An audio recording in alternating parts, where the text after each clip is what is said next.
जो वाक्य स्वामी श्रील प्रभुपाद जी बोल रहे हैं वो इतना गहरा, यह प्राकृतिक नियम है कि भौतिक कार्यकलाप की प्रणाली ही एक के लिए, हर एक के लिए चिंता का कारण है। पग पग पर उलझन मिलती है, अतः प्राथमिक गुरु के पास जाना आवश्यक है जो जीवन के उद्देश्य को पूरा करने के लिए समुचित पथ निर्देश दे सके। प्रमाणित गुरु के पास जाना आवश्यक है जो जीवन के उद्देश्य को पूरा करने के लिए समुचित पथ निर्देश दे सके। समग्र वैदिक ग्रंथ हमें यह उपदेश देते हैं कि जीवन की अनचाही उलझनों से मुक्त होने के लिए प्रमाणिक गुरु के पास जाना चाहिए। ये उलझनें उस दावाग्नि के समान हैं जो किसी के द्वारा लगाए बिना भभक उठती है। इसी प्रकार विश्व की स्थिति ऐसी है कि बिना चाहे जीवन की उलझनें स्वतः उत्पन्न हो जाती हैं। कोई नहीं चाहता कि आग लगे, किंतु फिर भी वह लगती है और हम आध्यात्मिक अत्यधिक व्याकुल हो उठते हैं। अतः वैदिक वाङ्मय उपदेश देता है कि जीवन की उलझनों को समझने तथा उनका समाधान करने के लिए हमें परंपरागत गुरु के पास जाना चाहिए। जिस व्यक्ति का प्रामाणिक गुरु होता है वह सब कुछ जानता है, अतः मनुष्य को भौतिक उलझनों में न रहकर गुरु के पास जाना चाहिए। यही इस श्लोक का तात्पर्य है। तो बहुत ही सुंदर प्रथम जो अनुच्छेद है, अभी आगे दो और जो है एक बड़ा अनुच्छेद अभी बाकी है, परंतु इस अनुच्छेद के अंदर स्वामी श्रील प्रभुपाद जी ने इस पैराग्राफ के अंदर स्वामी श्रील प्रभुपाद जी ने जो सिद्धांत बोले वे उस पर हम पहले चर्चा कर लेते हैं। बहुत ही सुंदर। तो स्वामी श्रील प्रभुपाद जी तात्पर्य के अंदर बता रहे हैं कि भौतिक कार्यकलाप की प्रणाली, भौतिक कार्यकलाप की प्रणाली ही हर एक व्यक्ति के लिए चिंता का कारण है।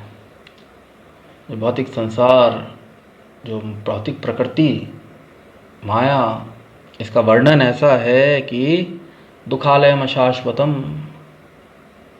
पदम पदम यद विपदाम, पग पग पर खतरा है। और पथ पथ पर, पग पग पर उलझनें मिलती हैं। प्रत्येक व्यक्ति को पग पग पर उलझनें, समस्याएं, चिंताएं, परेशानियां।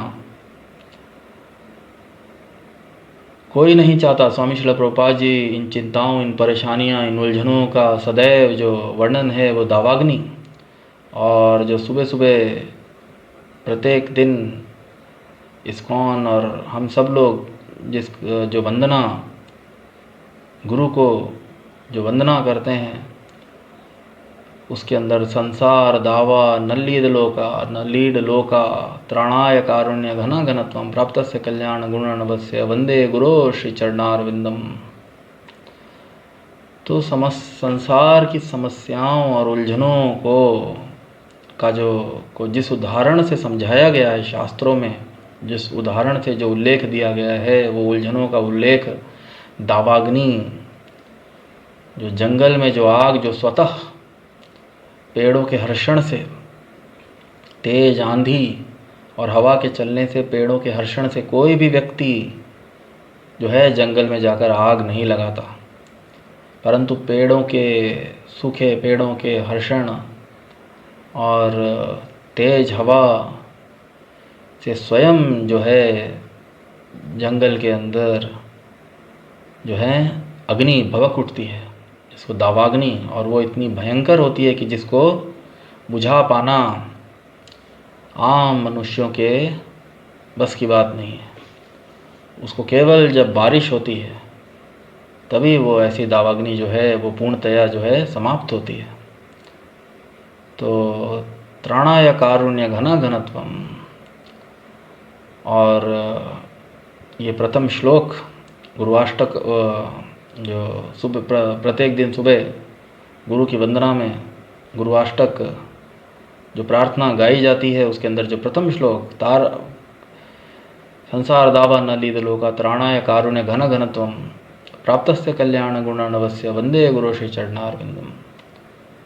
तो गुरु तो एक ऐसा बादल जो जल को ईश्वर के द्वारा, जिसने जो है जल को प्राप्त कर रखा है उस बादल की बारिश से, तो एक प्रमाणित गुरु के निर्देशों से समुचित प्रत्येक व्यक्ति को जीवन में एक ऐसे व्यक्ति की आवश्यकता होती है जो जीवन की समस्त उलझनों को सुलझाने का सामर्थ्य रखता हो, जो जीवन की समस्त उलझनों को सुलझाने का सामर्थ्य रखता है, और वह समुचित, स्वामी श्रील प्रभुपाद जी लिख रहे हैं, समुचित मार्गदर्शन या पथ निर्देश दे सकने में सक्षम हो। अतः प्रमाणित गुरु के पास जाना आवश्यक है। पग पग पर उजले मिलती, अतः प्रमाणिक गुरु के पास जाना आवश्यक है। वैदिक वाङ्मय उपदेश देता है कि जीवन की उलझनों को सुलझाने तथा उसका समाधान करने के लिए हमें परंपरागत गुरु के पास जाना चाहिए। जिस व्यक्ति का प्रमाणिक गुरु होता है वह सब कुछ जानता है, अतः मनुष्य को भौतिक उलझनों में न रहकर गुरु के पास जाना चाहिए। यही श्लोक का तात्पर्य है। तो जिस प्रकार उलझन में सुलझकर, और अर्जुन जी इस बात को भली भांति समझ पा रहे हैं कि वह इस उलझन से स्वयं अपने आप इस उलझन से बाहर नहीं आ सकते, और वे भली भांति इस बात को जानते हैं कि भगवान श्री कृष्ण जो हैं, उनके मित्र जो कृष्ण हैं, वे कोई साधारण पुरुष नहीं हैं। वे सत्य को पूरी तरह, परम सत्य के ज्ञाता, और परम सत्य के ज्ञाता ही नहीं अपितु भगवान स्वयं परम सत्य की पराकाष्ठा हैं। तो अर्जुन जी इस बात को भली भांति जानते हैं कि भगवान जो हैं, भगवान श्री कृष्ण जो हैं, वे कोई साधारण पुरुष नहीं है, और इसी कारण अर्जुन जी उनकी शरण ग्रहण करते हैं और उनसे निवेदन कर रहे हैं, निश्चितम ब्रूहि तन्मय,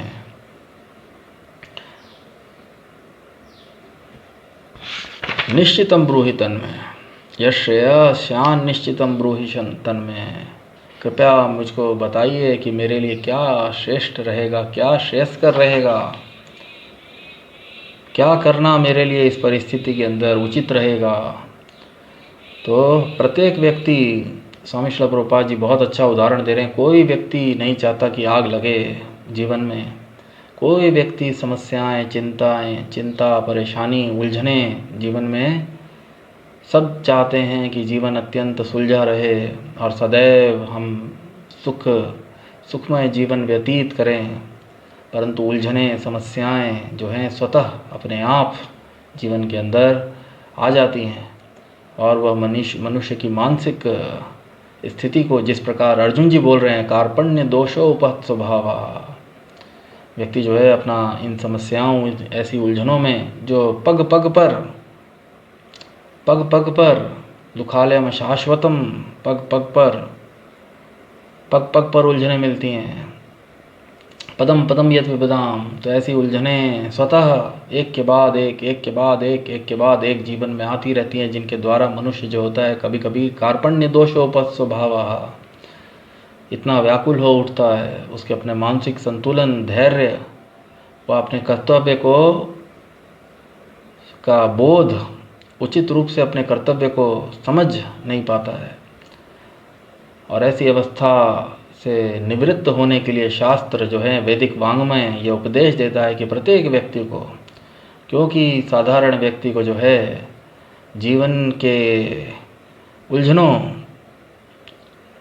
जीवन की अनचाही उलझनों से मुक्त होने के लिए प्रमाणित गुरु के पास जाना चाहिए, और जीवन के उद्देश्य को पूरा करने के लिए समुचित, तो जीवन का उद्देश्य व जीवन की उलझनों को समझकर उसको जीवन के उद्देश्य को पूर्ण करने के लिए समुचित पथ निर्देश, तो भौतिक संसार में आध्यात्मिक ज्ञान की प्राप्ति जो है स्वतः अपने आप होना असंभव है। शब्द प्रमाण या प्रमाणिक गुरु की शरण लेकर ही आध्यात्मिक ज्ञान जो है प्राप्त किया जा सकता है। जीवन की समस्याएं, जीवन की जो उलझने केवल आहार, निद्रा, भय, मैथुनी व्यक्ति जो अपने अपने भौतिक मन और अपने भौतिक इंद्रियों के निर्देश से व्यक्ति जो है यही समझता है कि उसकी वास्तविक समस्याएं उचित आहार, आराम और अपनी भौतिक रक्षा और मैथुन इत्यादि भौतिक आनंद और इंद्रिय भोग को प्राप्त करना वही उसके जीवन का एकमात्र लक्ष्य है और यही जीवन की समस्याएं हैं। परंतु वास्तविकता में समस्याएं जो हैं भौतिक जीवन की वो इससे कहीं अधिक आदि दैविक, आदि भौतिक, आध्यात्मिक और जन्म मृत्यु जरा व्याधि जिसका बोध, जिसका ज्ञान एक व्यक्ति को स्वतः प्राप्त नहीं हो सकता।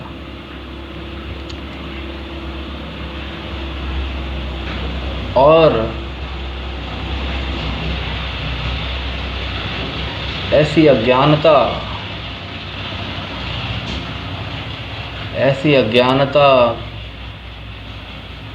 की अवस्था में व्यक्ति वास्तविक रूप से जो जीवन की समस्याएं हैं उनका वह निवारण नहीं कर सकता। तो इसीलिए समुचित पथ निर्देश के लिए एक व्यक्ति को एक प्रामाणिक गुरु की शरण लेना अत्यंत आवश्यक है। और अर्जुन जी भली भांति इस बात को समझते हुए कि कृष्ण भगवान जो हैं वे सक्षम हैं अर्जुन जी की भौतिक समस्या, अर्जुन जी की समस्त समस्याओं को सुलझाने और अर्जुन जी को आध्यात्मिक निर्देश देने के अंदर कृष्ण भगवान पूर्णतया जो है सक्षम हैं। तो इसलिए अर्जुन जी जो हैं उनका आश्रय, उनकी शरण शिष्य बनकर, शिष्यस्ते हम शाधिमाम त्वाम प्रपन्नम, उनकी शरण ग्रहण करते हैं और उनसे उपदेश की कामना रखते हुए स्वयं निवेदन करते हैं, शाधिमाम कृपया ब्रूहि तन में मुझे बताएं, निश्चितम ब्रूहि तन में मुझे बताएं, मैं आपसे पूछ रहा हूँ, आपका शिष्य हूँ, आपका शरणागत हूँ, कृपया मुझे उपदेश दें। तो वे उनसे उपदेश के लिए भगवान श्री कृष्ण को निवेदन करते हैं। तो बहुत ही सुंदर, और स्वामी श्रील प्रभुपाद जी कह रहे हैं, अतः मनुष्य को भौतिक उलझनों में न रहकर गुरु के पास जाना चाहिए, यही इस श्लोक का तात्पर्य है। तो भौतिक उलझनों में ना रहकर गुरु के पास जाना चाहिए, यही इस श्लोक का तात्पर्य है। तो बहुत ही सुंदर प्रथम अनुच्छेद, द्वितीय अनुच्छेद को हम पढ़ते हैं। स्वामी श्रील प्रभुपाद जी लिख रहे हैं, बता रहे हैं, आखिर भौतिक उलझनों में कौन सा व्यक्ति पड़ता है? वह जो जीवन की समस्याओं को नहीं समझता। बृहदारण्यक उपनिषद, बृहदारण्यक उपनिषद के तृतीय स्कंध 8वें अध्याय के 10वें श्लोक में वर्णित है, व्याकुलम व्यग्र मनुष्य का वर्णन इस प्रकार हुआ है। तो व्याकुल व्यक्ति या व्यग्र व्यक्ति जो है उसका वर्णन उपनिषद बृहद आरण्यक उपनिषद के अंदर आता है। वहाँ पर जो इस प्रकार हुआ है, यो वा एतद अक्षरम गार्गी अविदित्वा अस्मालोकात् प्रैति स कृपणः। यो वा एतद अक्षरम गार्गी, तो गर्ग मुनि की पुत्री गार्गी से वहाँ वार्तालाप में यह श्लोक है, सुंदर श्लोक, बहुत सुंदर श्लोक, जो वर्णन करता है जो ब्राह्मण और कृपण के बीच के अंदर जो है, जो तुलना कर स्पष्ट करता है कि ब्राह्मण कौन होता है और कृपण कौन होता है।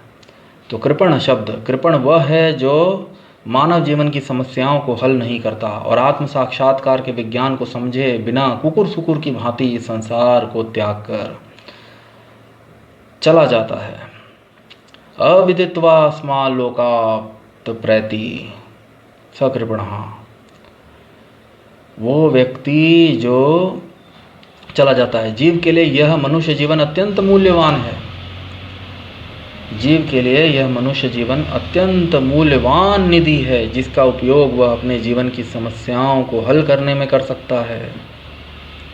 अतः जो इस अवसर का लाभ नहीं उठाता वह कृपण है, और ब्राह्मण इसके विपरीत होता है, जो इस शरीर का उपयोग जीवन की समस्त समस्याओं को हल करने में करता है।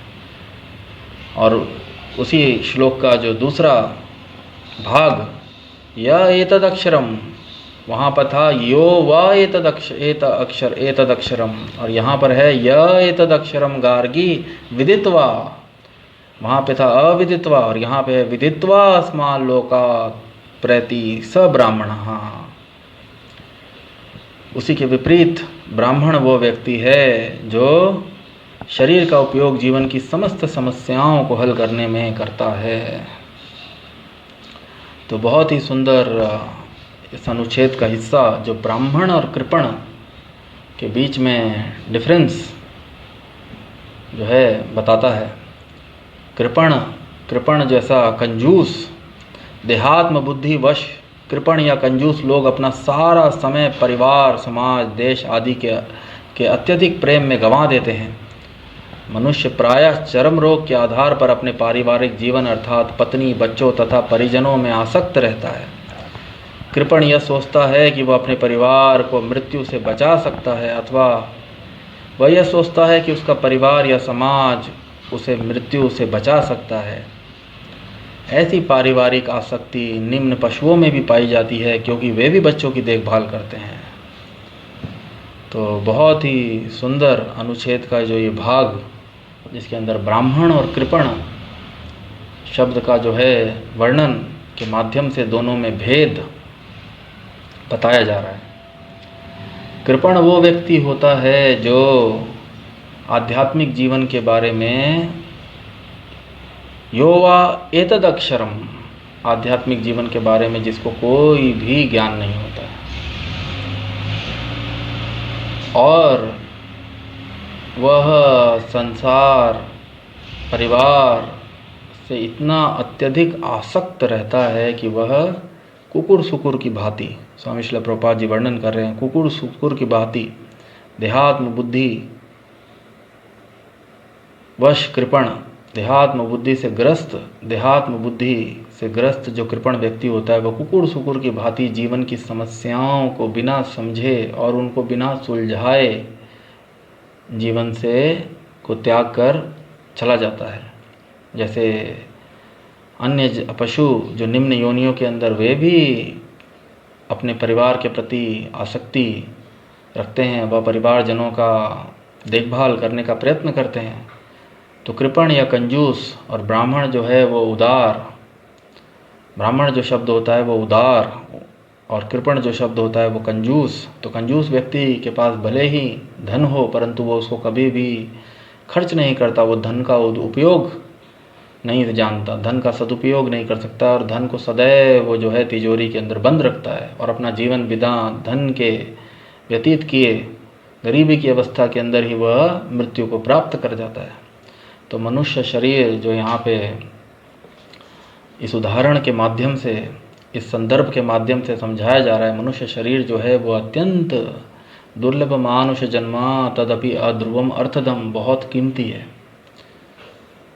मनुष्य शरीर वह निधि है जिसके द्वारा, अत्यंत मूल्यवान निधि, तात्पर्य के अंदर स्वामी श्रील प्रभुपाद जी लिख रहे हैं, जिसके द्वारा मनुष्य, जिसका उपयोग कर कर मनुष्य जीवन की समस्त समस्याओं का हल कर सकता है, जिसका उपयोग करके व्यक्ति जीवन की समस्त समस्याओं को हल कर सकता है। परंतु जो व्यक्ति मनुष्य शरीर प्राप्त होने के बाद भी इसका सदुपयोग नहीं करता है और आजीवन भर परिवार, स्वजनों, भौतिक शरीर से जुड़े अपने सगे संबंधी, परिवार, समाज, देश और पत्नी, बच्चों, परिजनों, पारिवारिक जीवन में अपना पूर्ण समय व्यतीत कर देता है और अपना जरा भी समय जो होता है वो अपनी आध्यात्मिक उन्नति अथवा जीवन की समस्याओं को सुलझाना, जन्म मृत्यु जरा व्याधि, जीवन की वास्तविक समस्याएं, जन्म मृत्यु जरा व्याधि, पुनरपि जन्मा पुनरपि मरना, और बार बार भौतिक शरीर प्राप्त करके आदि दैविक, आदि भौतिक, आध्यात्मिक दुखों से सदैव, उलझनों, क्लेशों से सदैव जो है ग्रसित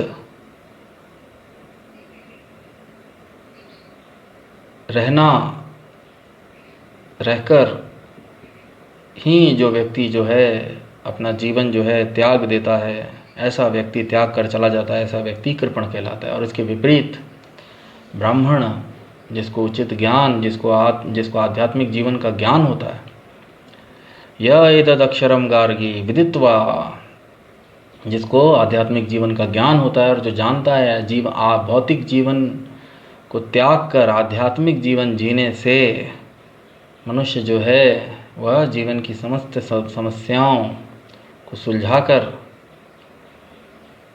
जन्म मृत्यु जरा व्याधि, आदि दैविक, आदि भौतिक, आध्यात्मिक कलेशों से मुक्त होकर शाश्वत सुखमय जीवन की प्राप्ति कर सकता है।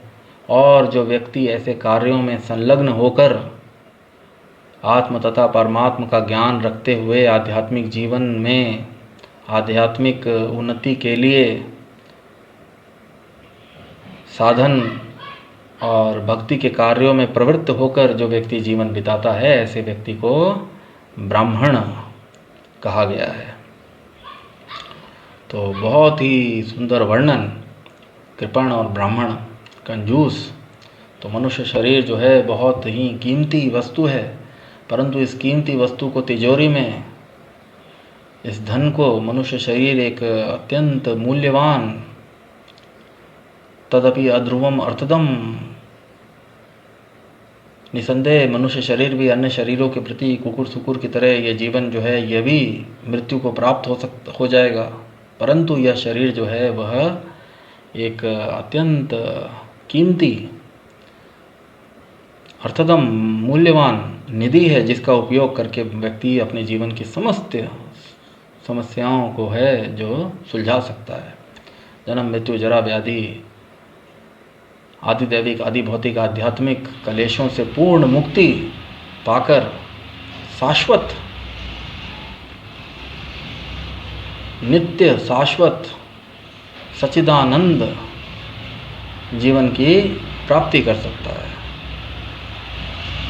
तो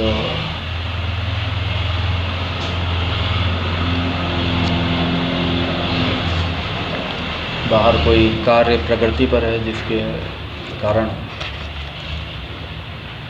तो बहुत ही सुंदर श्लोक और स्वामी श्रील प्रभुपाद जी का बहुत अच्छा वर्णन। और इस अनुच्छेद के आखिरी भाग के अंदर स्वामी श्रील प्रभुपाद जी लिख रहे हैं, बुद्धिमान होने के कारण अर्जुन समझ गए थे कि पारिवारिक सदस्यों के प्रति उनका अनुराग तथा मृत्यु से उनकी रक्षा। स्वामी श्रील प्रभुपाद जी ने कृपण व्यक्ति की एक और मन स्थिति का वर्णन किया। कृपण व्यक्ति सदैव सोचता है कि वह अपने परिवार वालों को जो है मृत्यु से उनकी रक्षा कर सकता है, या उसके परिवार वाले, उसके स्वजन, उसके मित्र उसकी मृत्यु से रक्षा कर सकते हैं। पर वास्तविकता के अंदर यह मानसिक धारणा पूरी तरह जो है झूठी है, असत्य है। कोई भी व्यक्ति, किसी भी व्यक्ति का मृत्यु से, हम सोचते हैं कि जब हम बीमार पड़ेंगे, हमारी अवस्था खराब होगी, हमारे मित्र, हमारे परिजन, हमारे स्वजन हमारी रक्षा कर लेंगे। और जैसा कि हम देखते भी हैं, ऐसी अवस्था के अंदर समस्त परिवार के जन, पारिवारिक जन, मित्रगण व्यक्ति को लेकर अस्पताल भागते हैं, या किसी वैद्य के पास, या उचित उपचार के माध्यम से एक व्यक्ति की रक्षा। परंतु किसी के भी हाथ में जीवन, यदि कोई व्यक्ति वास्तविकता के अंदर मृत्यु को प्राप्त हो रहा होता है तो कोई भी स्वयं बहुत श्रेष्ठ से श्रेष्ठ डॉक्टर वैद्य भी उसकी रक्षा करने में असक्षम होते हैं। तो कृपण व्यक्ति सदैव यह सोचता है कि या तो मेरे परिवारजन, और वो मृत्यु को कभी भी जो है जीवन की वास्तविक समस्याएं, जन्म मृत्यु जरा व्याधि बुढ़ापा बीमारियां और मृत्यु, इनसे पूर्णतया निवृत्त होने का प्रयत्न ही नहीं करता है। तो अर्जुन जी भी स्वामी श्रील प्रभुपाद जी जो अनुच्छेद के आखिरी भाग में कह रहे हैं, बुद्धिमान होने के कारण अर्जुन जी समझ गए थे कि पारिवारिक सदस्यों के प्रति उनका अनुराग तथा मृत्यु से उनकी रक्षा करने की उनकी इच्छा उनकी उलझनों का कारण है। यद्यपि वह समझ रहे थे कि युद्ध करने का कर्तव्य उनकी प्रतीक्षा कर रहा है, किंतु कृपण दुर्बलता कार्पण्य दोष के कारण वह अपना कर्तव्य नहीं निभा पा रहे थे। अतः वह परम गुरु भगवान कृष्ण से कोई निश्चित हल निकालने का अनुरोध कर रहे हैं,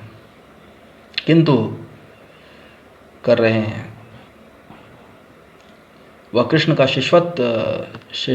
शिष्यत्व ग्रहण करते हैं। वह मित्रतापूर्ण बातें बंद करना चाहते हैं। गुरु तथा शिष्य की बातें गंभीर होती हैं और अब अर्जुन अपने मान्य गुरु के समक्ष गंभीरतापूर्वक बातें करना चाहते हैं। इसलिए कृष्ण भगवद गीता ज्ञान के आदि गुरु हैं और अर्जुन गीता समझने वाले प्रथम शिष्य हैं। तो अर्जुन जी इस बात को भली भांति समझ रहे थे कि यदि वे अपने युद्ध करते हैं और अपने क्षत्रिय धर्म का निर्वाह करते हैं तो उनके जो स्वजन, उनके मित्र, उनके भाई भ्राता धृतराष्ट्र के समस्त पुत्र वे हैं जो मारे जाएंगे। एक अर्थ में यदि हम देखें तो मृत्यु उन सब की प्रतीक्षा अर्जुन जी के कर्तव्य निभाते ही वे सब मृत्यु को प्राप्त हो जाएंगे। तो मृत्यु जो थी वे उन सब की प्रतीक्षा कर रही थी, परंतु अर्जुन जी कार्पण्य दोष, दुर्बलता, कृपण इसीलिए इसका नाम दिया गया है कृपण दुर्बलता। जिस कृपण शब्द का स्वामी श्रील प्रभुपाद जी ने इतना अच्छा व्याख्यान किया, तो इस कृपण दुर्बलता के कारण जो अर्जुन जी जो थे वे अपने कर्तव्य से विमुख हो रहे थे। उनका अपने भाइयों और स्वजनों में इतना अत्यधिक अनुराग ही उनकी व्याकुलता का वास्तविक कारण था, क्योंकि यदि वे अपने कर्तव्य का निर्वाह करते हैं तो वे सब मृत्यु को प्राप्त हो जाएंगे। और अर्जुन जी ऐसी कामना कर रहे हैं कि वे उनकी किसी प्रकार उनकी मृत्यु से उनकी रक्षा कर सकें, पर वास्तविकता में तो अधर्म का पथ स्वीकार करते ही वे सब मृत्यु से भी निम्न, मृत्यु तो केवल जैसा कि आने वाले श्लोकों में भगवान वर्णन करेंगे, केवल शरीर की जो है अवस्था बदलने का जो क्रिया है मृत्यु, परंतु अधर्म के रास्ते पर चलकर दुर्योधन जी और उनके समस्त मित्रों ने पहले ही मृत्यु से भी निम्न जो है स्थिति को पहले से ही प्राप्त कर लिया है, परंतु अर्जुन जी फिर भी चाह रहे हैं कि उनके भौतिक शरीर की जो है वो रक्षा कर सकें और वे उनके भौतिक शरीर को ही से संबंध मानते हुए कृपण की भांति ऐसा विलाप कर रहे हैं। और स्वयं अर्जुन जी स्वयं खुद अपने मुख से इस बात का वर्णन कर रहे हैं, कार्पण्य दोष हो, क्योंकि अर्जुन जी ज्ञान में भली भांति जो थे वे अत्यंत ज्ञानी, प्रबुद्ध और आत्म साक्षात्कार रखने वाले व्यक्ति थे, और ईश्वर के योग माया शक्ति से उनकी स्थिति अभी ऐसी हुई है ताकि कृष्ण भगवान उपदेश दे सकें। और अर्जुन जी कृष्ण में अपना पूर्ण विश्वास रखते हुए वे कृष्ण भगवान की शरण ले रहे हैं और शिष्य का पद जो है वो स्वीकार कर रहे हैं। अब वो मित्रतापूर्वक बातें बंद करना चाहते हैं,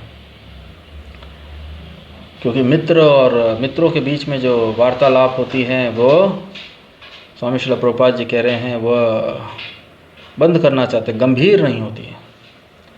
मित्रों के बीच में जो बातें होती है वो हास्य परिहास्य से भरी होती हैं और उसमें कोई निष्कर्ष या निर्णय निकल कर नहीं आता है। दोनों मित्र एक दूसरे के ऊपर जो निर्णय को है टालते रहते हैं। तो अर्जुन जी शिष्य का पद ग्रहण करके शिष्यत्व को ग्रहण करके और कृष्ण भगवान को उच्च पद देकर वास्तविकता में अब गंभीरतापूर्वक भगवान श्री कृष्ण से वार्तालाप करना चाहते हैं। वह उनसे निश्चित क्या उनके लिए श्रेष्ठ होगा, वह उनसे निश्चित उपदेश की कामना कर रहे हैं, वह निश्चित निर्देश की जो है निवेदन कर रहे हैं। निश्चित निर्देश देने के लिए शिष्यस्ते शादी माम, कृपया करके मुझे बताइए, कृपया मुझे उपदेश दीजिए। शादी माम त्वाम प्रपन्नम, मैं आपकी शरण ग्रहण करता हूँ। तो स्वामी श्रील प्रभुपाद जी लिखते हैं, इसलिए कृष्ण भगवान जो हैं भगवद गीता के आदि गुरु हैं और अर्जुन जी गीता समझने वाले प्रथम शिष्य हैं। तो निसंदेह भगवान ने अपने स्वरूप के अंदर आध्यात्मिक ज्ञान, गीता का उपदेश अपने प्रिय मित्र अर्जुन जी को दिया।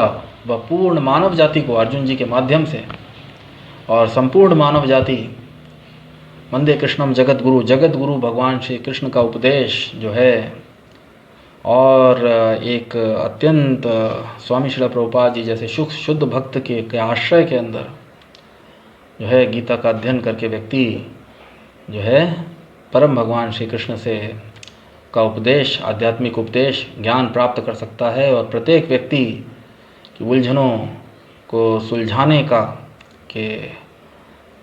जो कृष्ण भगवान का उपदेश है वह पूर्ण सामर्थ्य रखता है। तो अर्जुन भगवद गीता को किस तरह समझते हैं, स्वामी श्रील प्रभुपाद आखिरी वाक्यों में लिख रहे हैं। अर्जुन भगवद गीता को किस तरह समझते हैं यह गीता में वर्णित है। तो भी मूर्ख संसारी विद्वान बताते हैं कि किसी को मनुष्य रूप कृष्ण की नहीं बल्कि अजन्मा कृष्ण की शरण ग्रहण करनी चाहिए।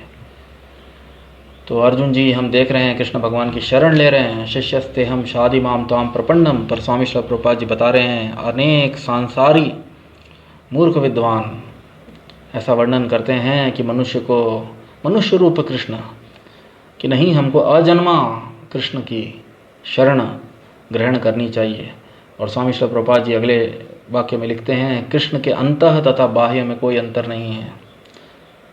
कृष्ण भगवान जैसा कि हमने पूर्व श्लोक में वदंती तत्विदस तत्वम यद ज्ञानम वदंती तत्वविदस तत्वम यद ज्ञानम अद्वयम ब्रह्मेति परमात्मेति भगवान इति शब्दते। तो भगवान जो हैं या मनुष्य रूप में जो कृष्ण अवतरित होते हैं, कृष्ण भी बोलते हैं अवजानन्ति माम मूढ़ा, तो उनके अंदर अंतः और बाह्य में कोई अंतर नहीं है। इस ज्ञान के बिना जो भगवद गीता को समझने का प्रयास करता है वो सबसे बड़ा मूर्ख है, स्वामी श्रील प्रभुपाद जी वर्णन कर रहे हैं। तो यदि कोई मनुष्य ऐसा सोचता है कि कृष्ण के अंदर और बाहर कृष्ण तो परम सत्य की पराकाष्ठा हैं और उनकी शरण लिए बिना गीता को समझना वास्तविकता में मूर्खता है, इसको समझ पाना मुश्किल है। तो बहुत ही सुंदर श्लोक